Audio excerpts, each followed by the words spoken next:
Hola chicos, ¿cómo están? Espero que se encuentren muy bien. Como saben, el día de hoy se suspendieron las clases debido al clima. Entonces vamos a tener nuestra sesión de psicotécnica pedagógica de manera asincrónica. Entonces el día de hoy vamos a estar explicando un poco del tema referente a el mecanismo simple que les había dejado de construir un cuestionario. Hoy vamos a adentrarnos un poco más a este tema y esta información y vamos a estar asignando el mecanismo complejo que nos toca, que es acerca del análisis de casos. Entonces vamos a estar revisando esa información y bueno, vamos a comenzar entonces. Igual, antes de iniciar, nada más recordar que en didáctica se movieron las exposiciones que estaban programadas para hoy para el siguiente sábado, ¿vale? Nada más para que lo tengan en cuenta. Bueno, recordando un poco igual la composición de esta unidad que es acerca de la medición y la evaluación, eh, verificar nada más que vamos a estar revisando los temas que aparecen ahí, que son conceptos básicos referente a la medición y a la evaluación, cuáles son las diferencias entre medir y evaluar, qué es la medida física y qué es la medida psicológica, la tipificación y estandarización, son básicamente conceptos como tal. Necesidad de medir y evaluar en el campo educativo, criterios de medición y evaluación, funciones de la medición y la evaluación en el aula, comparación individuo-grupo y diagnóstico y pronóstico. En realidad todos estos conceptos como tal están englobados en la medición y la evaluación, puesto que son útiles para estos instrumentos, test eh, y demás cosas que van ustedes a utilizar ya cuando estén en el campo laboral, ¿no? Como habíamos visto anteriormente, esta materia básicamente se enfoca en que ustedes conozcan toda la parte teórica acerca de los instrumentos de evaluación, test, pruebas psicológicas y demás que se utilizan en el campo de la psicotécnica. Y justo en esta unidad estamos viendo todo lo que se refiere a esa parte desde un punto de vista pues básico, por así decirlo. Bien, vamos a comenzar primero con la definición de medición y con la definición de evaluación. Bueno, ahí primero nos dice que la medición es un proceso de asignar números a objetos o eventos de acuerdo a reglas específicas y que la evaluación es el proceso sistemático de recopilar y analizar e interpretar información para tomar decisiones. ¿Qué quiere decir esto? Ahí tenemos a dos personas, ¿no? Una con una regla y otro con un compás. Bueno, por ejemplo, supongamos que eh, vamos a iniciar un proyecto y la primera tarea que tenemos del proyecto es saber cuál es la estatura promedio de los estudiantes del tercer cuatrimestre de la licenciatura en psicopedagogía en su modalidad ejecutivo. Bueno, tomamos la medición con una cinta métrica, con una báscula de esas que tienen para medir la estatura y demás. Eso como tal es únicamente medir. Ahora, ok, ya tenemos los datos, vamos entonces a ponerlos en un Excel, vamos a calcular cuál es la media de esas estaturas y vamos a realizar un informe escrito en el que eh, plasmemos o digamos cuál es la estatura media de los participantes, de las personas que están en este salón específico, ¿no? Eso es ya la evaluación. Entonces, en términos simples, medir es únicamente recopilar datos. Evaluar es usar esos datos para generar un criterio específico acerca de algo, un criterio de cualquier tipo, ¿vale? Entonces hay que diferenciar entre esas dos cosas. Por ejemplo, cuando se realiza una carrera de velocidad, se mide el tiempo en que las personas llegan a la meta y los jueces evalúan con base en esos números, en esas cantidades que tienen de tiempos, quién ganó la carrera. Esa parte ya es la evaluación. Entonces, eso en términos simples es la diferencia entre uno y otro. Y ya a partir de eso se desprenden el resto de los temas que vamos a estar viendo. Bien, La diferencia principal entre medir y evaluar es que la medición es una cuantificación de atributos y características, es decir, saber cuánto hay de qué cosa, cuántos centímetros hay en la estatura de una persona, cuántos kilómetros por hora corre una persona, cuál fue el promedio de calificaciones, cuál fue las calificaciones que sacó alguien durante un semestre y demás.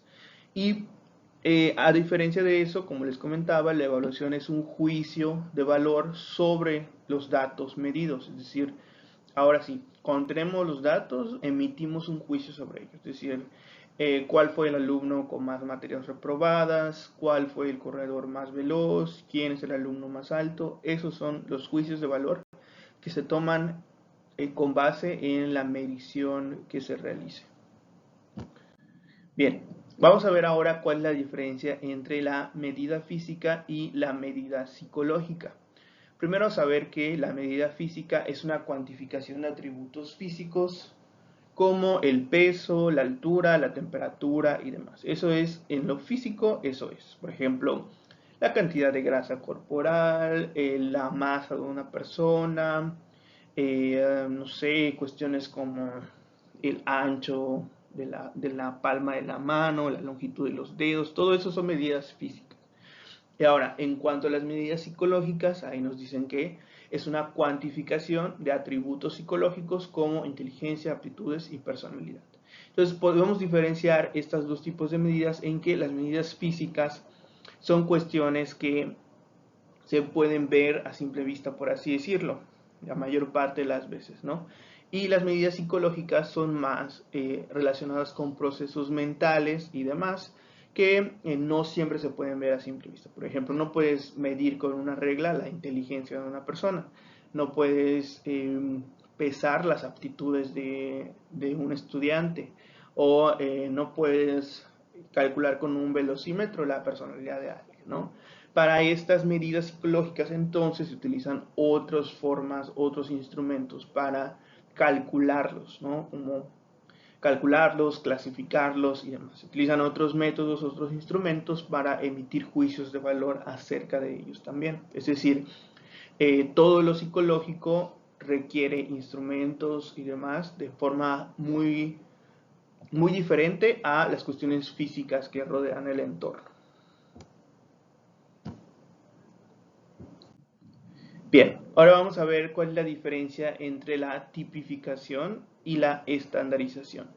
Primero nos dicen ahí que la tipificación es el proceso de establecer normas o criterios para interpretar puntuaciones y que la estandarización es un proceso de aplicar procedimientos uniformes y de administración y puntuación de pruebas. Ahí entonces nos están hablando que la tipificación es únicamente establecer una norma o un criterio para interpretar una puntuación. Por ejemplo, no sé, sabemos que en un examen, en una prueba escrita, una norma o criterio es tener la respuesta correcta encerrada en la sección 1, donde tenemos letras, ¿no? Esa es la tipificación, ¿no? Es el proceso, todo ese proceso que conlleva a establecer esas normas por parte del docente, por parte de los directivos, por parte de las instituciones y demás, contaría como esa parte de la tipificación. Y ahora, estandarizar es aplicar procedimientos uniformes de administración y puntuación a las pruebas. ¿Qué quiere decir esto? Puede que tu tipificación esté correctamente descrita, es decir, que en la descripción de tu examen, hablando de una prueba escrita, ¿no? Esto se aplica a muchas cosas, pero hablando de una prueba escrita, determines, por ejemplo, que los alumnos tienen que responder las preguntas abiertas de forma correcta, no pueden utilizar teléfono, demás, como los criterios. La tipificación son los criterios. Pero la estandarización es el proceso de aplicar. Por ejemplo, supongamos que la prueba escrita fue diseñada por mí. Porque yo la diseñé, ¿no? Y ahora la tengo que aplicar en 3 escuelas diferentes. Entonces, como no puedo estar en 3 lugares a la vez, asigno a maestros, colegas míos, a que asignen esa prueba a mis grupos que están repartidos en 3 escuelas diferentes. Pero yo nunca di las instrucciones a los maestros de cómo lo tenían que hacer. Entonces el maestro 1 les da 1 hora para resolverlo, les deja sacar sus apuntes y les pide que estén divididos en el salón en forma de círculo, ¿no? O sea, pegados en la pared. El maestro 2 les da 30 minutos, no les deja sacar celulares, teléfonos, apuntes, calculadoras y demás, y les pide que estén en filas ordenadas. Y el maestro 3 les da 2 horas, se sale del salón y no da alguna otra instrucción. Entonces, ahí no hay un estándar, no hay un estándar establecido para la administración de esa prueba.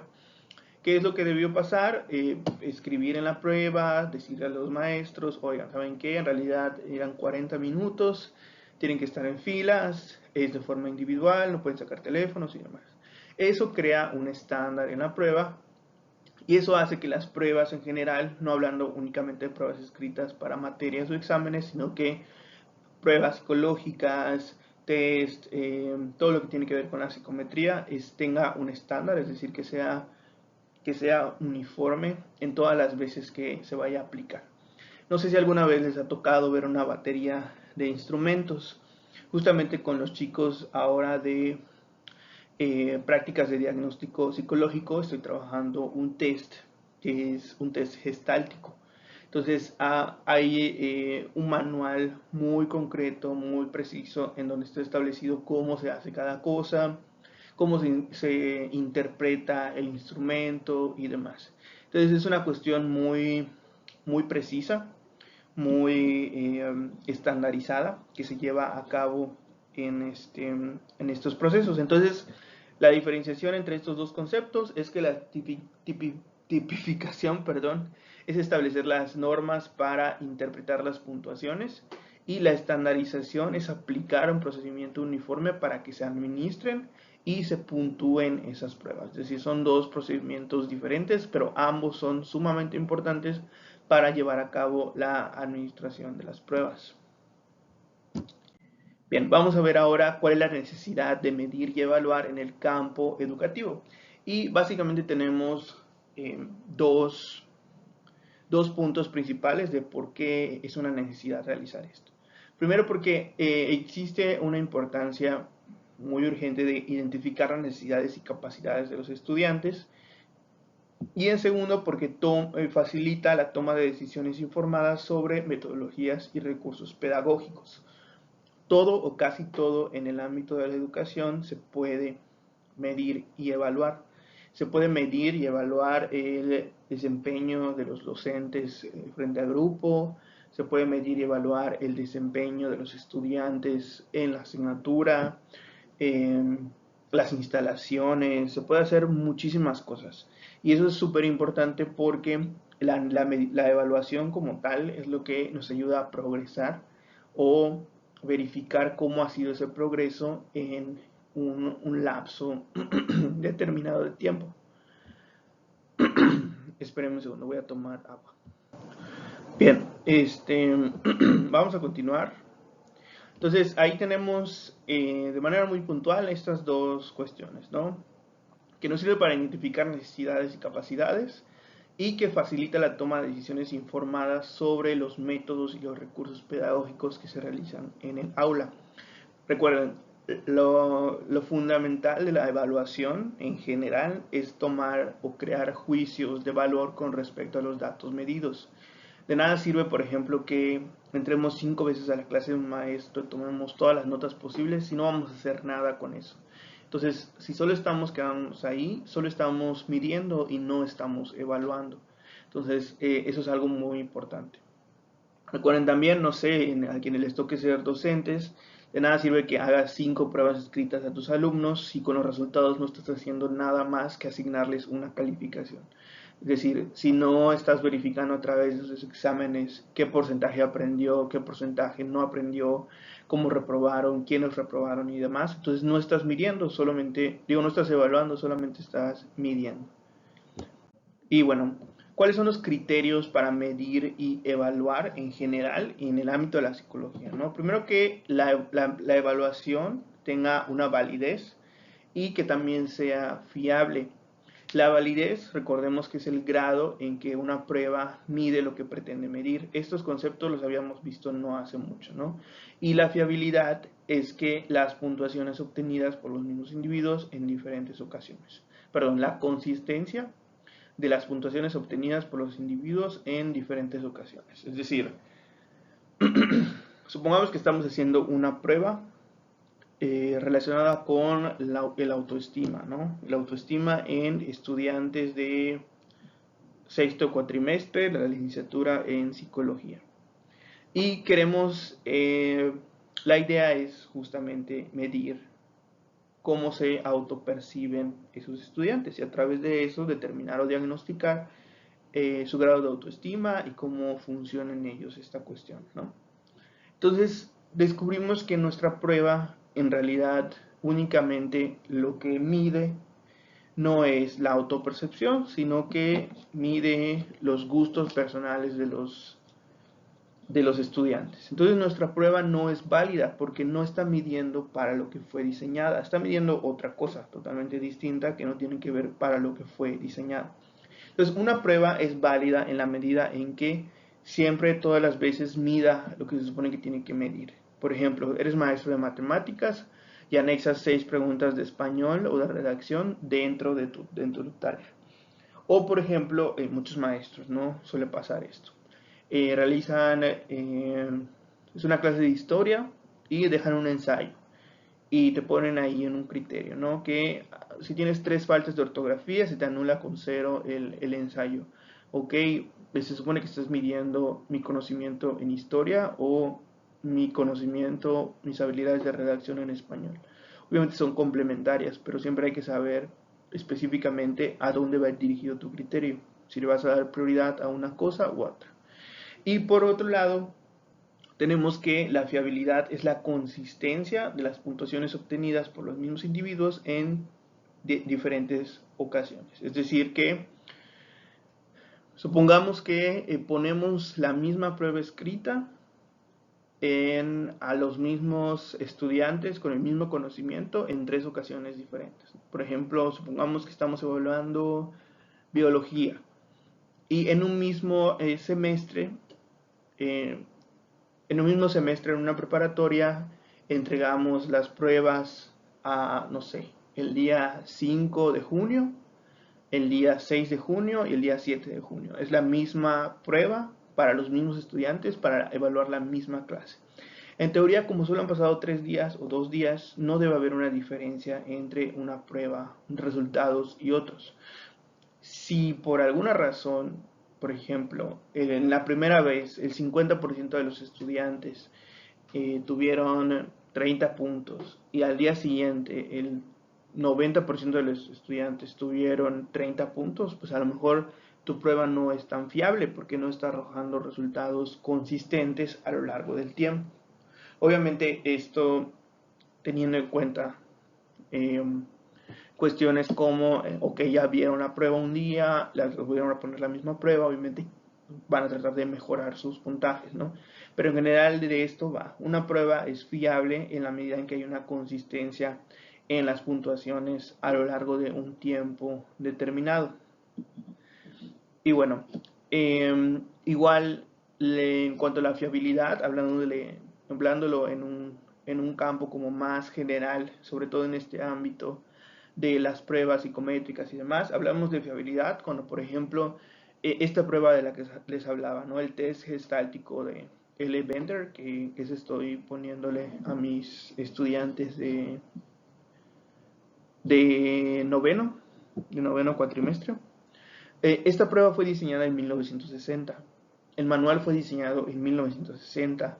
Las rúbricas, las listas de cotejo, los materiales que se utilizan en la prueba desde los 60 existen. Y hasta hoy en día se pueden seguir poniendo a prueba con los mismos participantes. Hablando de los mismos participantes, no de la misma persona todas las veces, sino que va dirigida a niños creo que entre 2 y 10 años aproximadamente, con algún diagnóstico relacionado con problemas de visomotores, si no me equivoco. Entonces, es una prueba fiable porque a lo largo de todas estas décadas sigue arrojando resultados, contundentes, consistentes, a pesar de que hayan pasado mucho tiempo. Entonces, es una prueba que es fiable a lo largo del tiempo. Y vamos a ver cuáles son las funciones de la medición y la evaluación en el aula. Es decir, ¿para qué nos sirve? Ya vimos por qué es importante y ahora vamos a ver para qué sirve. Primero nos ayuda a hacer el diagnóstico de necesidades educativas, monitoreo de programa estudiantil, la evaluación del rendimiento docente y mejora continua de los procesos de enseñanza-aprendizaje. Entonces ahí nos están hablando de las diferentes aplicaciones que puede tener la medición y la evaluación en el aula de clase. Por ejemplo, si queremos saber, a lo mejor no hablar de una cuestión de discapacidad, por así decirlo, pero queremos saber la manera en que aprenden mejor los estudiantes en el aula, es decir, si aprenden mejor de forma auditiva, visual, kinestésica y demás. Entonces ponemos alguna prueba, algún test y demás para evaluar eso. Para saber qué tanto están progresando, seguramente a ustedes les tocó alguna vez estos tipos censos que se hacían en todas las primarias, en todas las secundarias, que era una prueba general para todos, ¿no? O las pruebas PISA también que se ponen a nivel mundial, que es la misma prueba para traducida en diferentes idiomas, obviamente para muchas escuelas y niños alrededor del mundo. Y con base en eso se hacen indicadores para saber cuál es el nivel que tienen los países en educación en diferentes criterios, ¿no? Por ejemplo, en el desarrollo lógico-matemático, en lectura, en conocimiento de ciencias y demás. Entonces, esto a escala menor, se hace un examen, por ejemplo, cuando los estudiantes quieren entrar a la secundaria o cuando quieren entrar a la preparatoria o a la universidad, para saber si tienen las capacidades o están preparados en cuanto a conocimientos para ingresar a un nivel educativo diferente. Nos ayudan también a evaluar el rendimiento de los docentes, como le mencionaba hace un momento, no solamente se evalúa a los estudiantes, sino también al docente en su práctica, frente a grupo, a no frente a grupo también, su trabajo, por ejemplo, de planeación, su trabajo didáctico y demás. Mejora continua en los procesos de enseñanza-aprendizaje, estas evaluaciones que se hacen a los docentes para obtener plazas y demás, tiene que ver mucho con esta parte. Bueno, vamos a continuar. ¿Cuál es esta parte de la comparación individuo-grupo? Esto es muy importante entender primero el concepto, a qué se refiere. Esto de la comparación individuo-grupo se refiere más a, por ejemplo, estamos poniendo una prueba y ¿a quién estamos evaluando? No estamos evaluando a cada persona de forma, eso, como un individuo individual, o estamos haciendo una evaluación a nivel grupal. Entonces, por ejemplo, no sé, hacemos, por ejemplo, su salón, ¿no? Que son poquitos alumnos. Tenemos que 2 estudiantes salieron destacados, tuvieron 10 de promedio este cuatrimestre en la materia de psicotécnica. Y en realidad el resto de los estudiantes tuvieron 8, por ejemplo, o 7 o 6. Entonces, ¿qué nos está diciendo eso? Estamos hablando del desempeño particular de los estudiantes como tal, o estamos hablando de una generalidad. Porque si hablamos de una generalidad, podemos decir que el grupo tiene un desempeño regular, pero ¿qué individuos del grupo entonces tienen un desempeño regular y qué individuos del grupo tienen un desempeño pues muy bajo, qué individuos del grupo tienen un desempeño muy alto? Entonces, estas comparaciones individuo-grupo nos ayudan a diferenciar justamente a la generalidad de la particularidad. Entonces, nos dice ahí la comparación individual, la evaluación de un estudiante en relación a sí mismo, es decir, cada persona la vamos a evaluar con base en su desempeño previo. Por ejemplo, cómo te fue a ti, María, en el primer parcial y cómo te está yendo a ti, María, en el segundo parcial. Y la comparación grupal, por el contrario, es una evaluación de un estudiante en relación a un grupo normativo, es decir, cómo por ejemplo, comparamos al tercer cuatrimestre con el octavo cuatrimestre, ¿no? ¿Cuál es su desempeño con base en la misma materia? Por ejemplo, bueno, es que los que están en octavo o noveno ahorita, y cuando estaban cursando la materia de psicotécnica tenían un mejor desempeño que los que están actualmente. Entonces, esas comparaciones es muy importante saber y distinguirlas, sobre todo al momento de llevar a cabo esta cuestión de el análisis, eh, sí, análisis de evaluaciones en el aula o en lo educativo. Bien, vamos a hablar por último de estas cuestiones de diagnóstico y pronóstico. Son dos conceptos que a veces suelen confundirse en este ámbito de las pruebas, de si los test psicológicos y demás, y también los test dentro del aula de clases, ¿no? Estas pruebas escritas, etcétera. Nos dicen ahí que el diagnóstico es la identificación de las fortalezas y debilidades del estudiante. Y ahí nos mencionan que el pronóstico es la predicción del desempeño futuro del estudiante en base a la evaluación actual.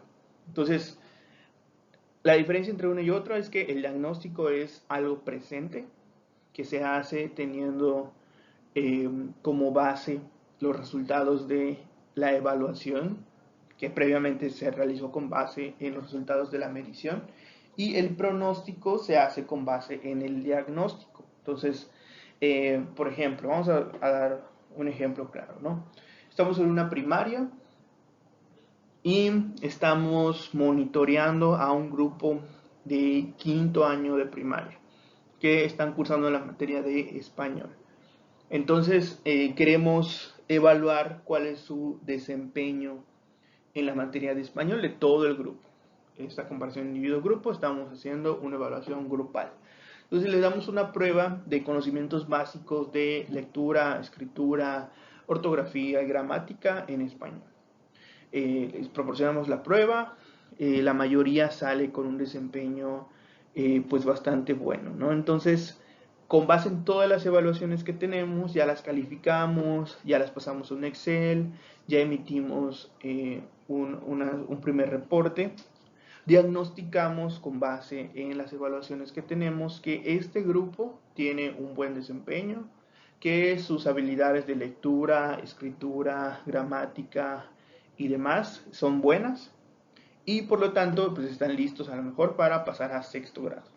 Ahora, con base en ese diagnóstico hacemos un pronóstico. Ok, como ya estamos por acabar el semestre, no sé, creo que es cuatrimestre en la primaria, no recuerdo, trimestre, pues nosotros pronosticamos que cuando los chicos pasen, pues van a tener un desempeño igual de bueno que el que tuvieron en quinto de primaria, ¿no? Entonces estamos pronosticando con base en el diagnóstico. Entonces es muy importante saber esto porque igual nos permite saber o diferenciar presente de futuro con base en estas cuestiones. Bien. Vamos entonces ahora a lo que va a corresponder a nuestro mecanismo complejo 2. Bien, algo importante de recalcar es que esta tarea se realiza en equipos de 4 personas. Entonces, por favor, ahí las formamos en equipos de 4. No recuerdo cuántos alumnos hay en el grupo, si son 8 o son 10, pero si son de 10, entonces que sean equipos de 5, ¿vale? Bien, ¿qué es lo que vamos a hacer? Vamos a analizar 4 casos que yo les voy a proporcionar. Los casos se los voy a subir en un documento PDF en la instrucción que les voy a dejar de esta actividad. ¿De qué son los casos? Los casos son acerca de cuestiones relacionadas con lo educativo. Traté de hacerlo lo más descriptivo posible, les puse ahí listas de los datos que se quieren recabar o que se recabaron en cada uno de los casos. Y bueno, con cada uno de los casos vamos a hacer un análisis como tal, que vamos a poner por cada uno de los casos. Vamos a hablar de los mismos temas que tocamos ahorita. La idea es que a través de estos casos o de esta cuestión de análisis ustedes puedan afianzar correctamente el conocimiento pues de cada uno de los temas que vimos. Bueno, ahora vamos a explicar cómo los procesos de medición y evaluación, pero cómo se aplican los procesos de medición y evaluación en el contexto del caso. Por ejemplo, me van a decir qué cosas se miden, qué cosas se evalúan dentro del caso. Cada uno de los casos vamos a evaluar estas 8 cosas. O más bien, vamos a analizar estas 8 cosas. Vamos a distinguir entre las medidas físicas y psicológicas utilizadas y su relevancia. Es decir, le van a poner igual qué se midió, qué cosas se establecieron con medidas físicas, qué cosas se establecieron con medidas psicológicas. Después vamos a analizar cómo se aplican los procesos de tipificación y estandarización en cada caso, con base en los conceptos que ya expliqué. Y la diferencia entre estos dos conceptos me van a decir qué se tipificó y qué se estandarizó en el caso que les estoy poniendo. Necesidad de medir y evaluar en el campo educativo. Vamos a justificar la importancia de medir y evaluar en el contexto del caso. Es decir, me van a decir por qué sería importante realizar una medición o una evaluación según sea el caso dentro del contexto de lo que se describe. Criterios de medición y evaluación. Hay que identificar y justificar los criterios de medición y evaluación que se utilizaron dentro del caso. ¿Cuál es la función de la medición y la evaluación del aula? Hay que explicar las funciones de estos procesos en el contexto del caso. Es decir, para qué sirvió la medición y la evaluación en cada uno de los casos. Analizar, en el séptimo nos dice analizar cómo se realiza la comparación entre individuo y grupo en el caso. Es decir, estas cuestiones de si la evaluación fue una evaluación para medir algo individual en el caso o para medir algo grupal dentro de lo que se describe. Y el diagnóstico y pronóstico. Hay que realizar un diagnóstico basado en los datos presentados y hacer un pronóstico sobre la situación futura. Esto similar al ejemplo que les ponía hace un momento, ¿no? Con base en los resultados evaluados, el diagnóstico es este, y con base en el diagnóstico, el pronóstico que se tiene sobre el caso es esto. Todo eso lo van a describir por cada uno de los 4 casos. Son equipos de 4 personas, pues cada persona del equipo tiene que hacer un caso entonces, ¿no? Bien, ¿qué otra cosa? ¿Cuál va a ser la estructura del trabajo? Hay que añadir una portada con el formato institucional. Hay que poner una introducción breve de la presentación de los casos y objetivos del análisis. Esta parte de la introducción, chicos, es general. Es decir, es una sola introducción. Análisis, el siguiente dice desarrollo, análisis detallado de los 4 casos, incluyendo cada aspecto solicitado en la instrucción. Esta parte del análisis es por cada uno de los casos, ¿vale? Repito, portada es una sola, introducción es una sola. El desarrollo, para cada caso lo van a poner en una hoja diferente, es decir, ponemos el caso y abajo ponemos el análisis por cada uno. No vayan a hacer un solo análisis por los 4 porque va a estar incorrecto, ¿vale? Conclusión, ahí vamos a hacer un resumen de hallazgos y reflexiones finales acerca de los casos. Esa también es general. Entonces, portada, introducción y conclusión son generales. El desarrollo es por cada uno de los casos. Y las referencias en formato APA, si fueran necesarias, que en este caso no creo que sean necesarias porque pues, no hay que investigar algo además de eso. Hay que hacer el trabajo en formato APA en Times New Roman número 12, interlineado 1.5 y márgenes, pues los estándar que estén puestos ahí por default. Añadir referencias en APA si son necesarias, lo que les comentaba, incluir nombres completos de todos los miembros del equipo en la portada. Va a entregar de manera impresa un solo documento por equipo y hay que entregarlo engrapado. ¿Cuándo se va a entregar? El sábado 6 de julio en el horario de clase, ¿vale? De todas formas, en el Classroom les voy a abrir un espacio con las instrucciones y demás cuestiones.